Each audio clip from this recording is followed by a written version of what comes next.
Alla presenza dei massimi vertici Fiat è stata presentata la tesissima 500 Abarth, piccola sportiva da 135 cavalli invocata a gran voce da migliaia di appassionati. Cornice dell'evento, la nuova sede di Officine Abarth, cuore pulsante del risorto marchio italiano con il suo inestimabile patrimonio di storie ed emozioni. Lasciamo la parola a Sergio Marchione, amministratore delegato del gruppo Fiat.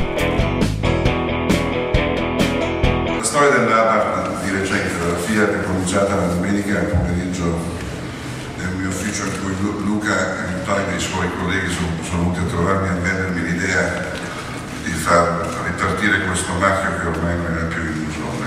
Stiamo qui nel 2008 e stiamo guardando un'officina 83 che era totalmente irriconoscibile da quella che ho trovato io nell'estate del 2004.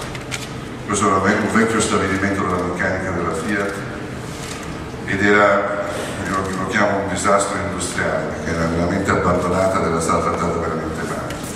Abbiamo cominciato a risanarla con il centro stile che abbiamo aperto l'anno scorso, siamo venuti qui adesso con Abarth. Il mese prossimo apriremo il centro della New Home per tutto il mondo, sia per le macchine del movimento terra che per le macchine agricole, e stiamo un po' alla volta risanando tutta la zona di Mirafiori che i primi incontri che ho fatto con Sergio Camperino gli avevo promesso avrei fatto.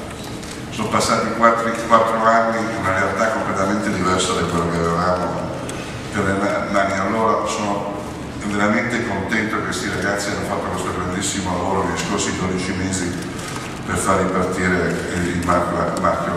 Abbiamo una grandissima storia e io credo che abbiamo un grandissimo futuro davanti a noi. Questo è veramente un marchio unico e l'abbinamento del marchio Abarth con la Fiat è una cosa che credo avrà grandissimo successo.